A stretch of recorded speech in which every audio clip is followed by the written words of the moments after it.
I don't really think of what I do as conducting. I sort of like, I act as a ringmaster. I keep the circus together. That's my job.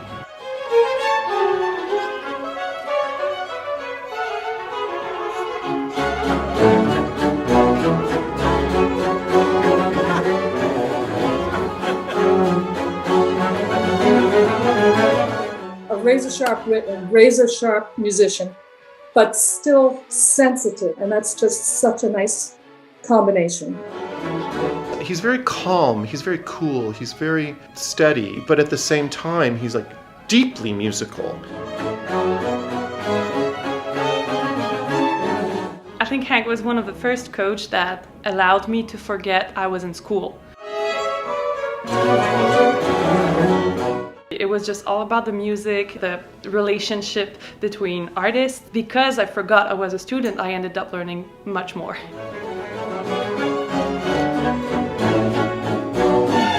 He's this fantastic combination of curiosity, playfulness, humor. He's also a kick-ass musician. Every production I've done with Hank Knox has been my favorite production. I hate to say it, but it's true.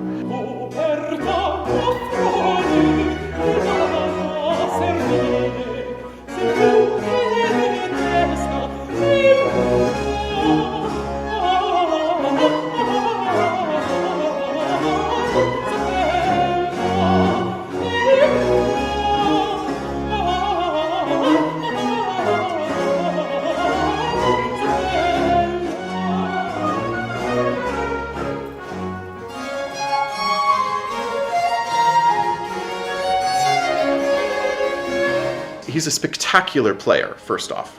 So he sits down effortlessly and just creates these sounds out of a harpsichord.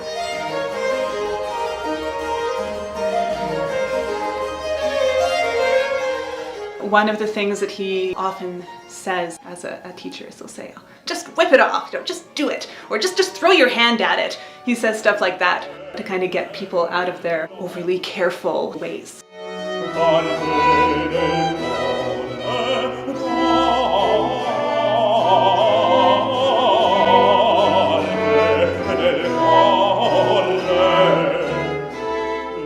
I've known Hank, I guess, since the late 70s, and he was already a well-established harpsichordist and continuo player, the new kid on the block.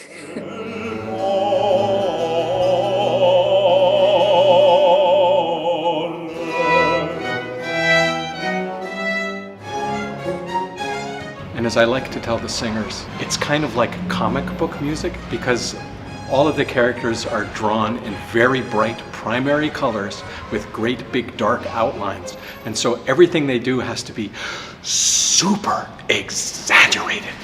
It's wonderful.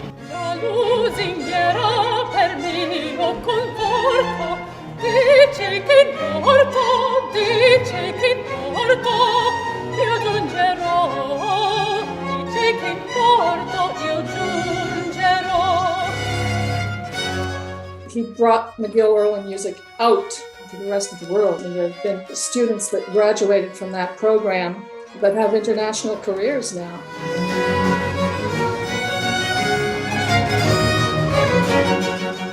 He really grew the department into what it is now, with a Baroque orchestra and a full program of early music ensembles and the Baroque opera, and made it into one of the most important places to study early music in North America. When I want to do something like drop bombs into the middle of, a show like Venus and Adonis, I'm like, there'll be big sound effects here and there'll be gunshots and there's warfare, and he was like all for it. Some other conductors I've worked with wouldn't have liked that. They would probably have asked me to put those bombs outside of the music, so the music wouldn't be disturbed. But he understands the drama and the music really go hand in hand. We are at war.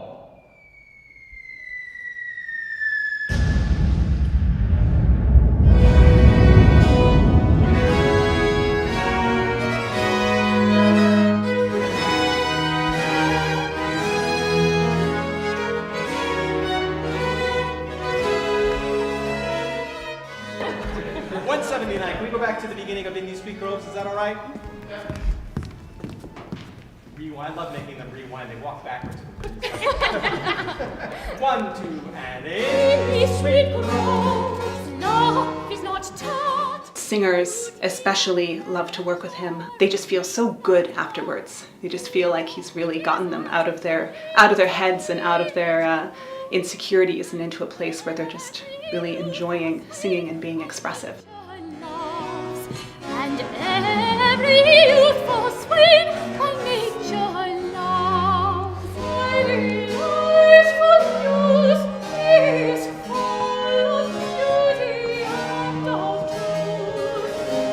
With thee, the queen of life and joys, the hours is like a softer choice. The hours is like a softer choice. It was the first time I sang Handel rolls. So yeah, and it's really with Hank that I figured out how to sing coloratura. Because he didn't let me slow down. It was just, okay, we're in the movement, just keep going.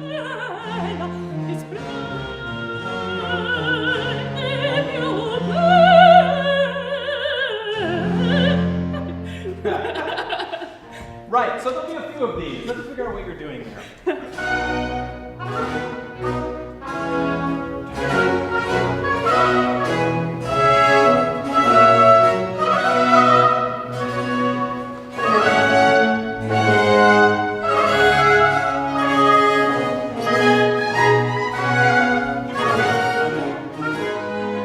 This is the great time when we're doing these productions, when after all of this work and after the first dress rehearsal where you put it all together and you realize we're not ready yet, suddenly we are ready. Everything is actually going to be quite beautiful, and the run last night went super well. So I'm very happy with where we are today.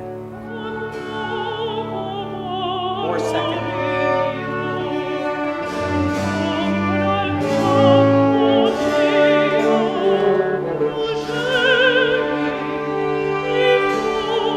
A Baroque opera, typically a Handel opera, is very long, and one of the things you have to do is maintain people's interest over a 3-hour spell.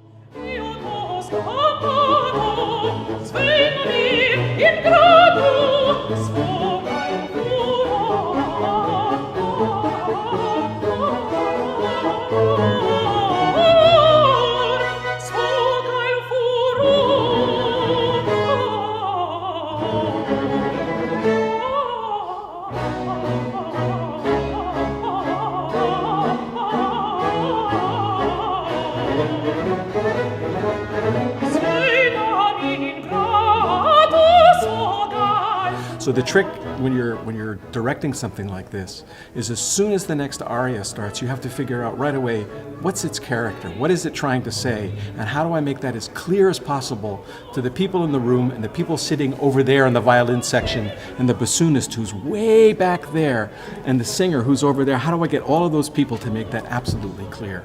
And you have to keep your concentration up for 3 hours. It takes a lot of energy, but it's really invigorating when it goes well.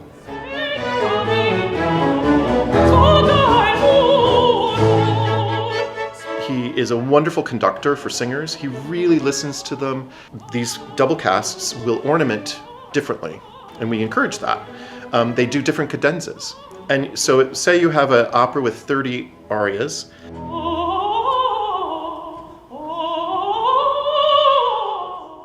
And it's double cast, that's 60 different arias, really. And he tracks that so well.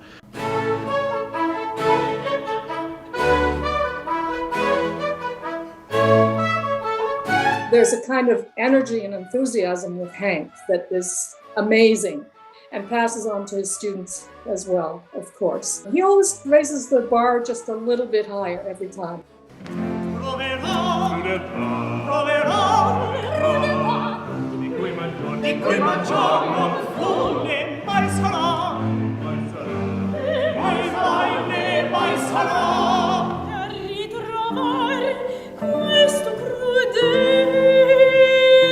Came here from the US and totally embraced Quebec culture, which is a fine thing.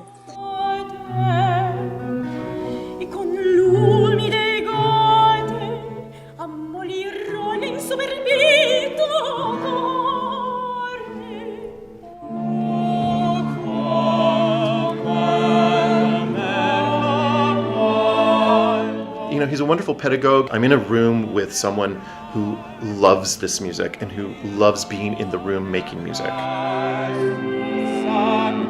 I hope he just has time to do all of his own projects and enjoy life and continue being a great musician and a great person.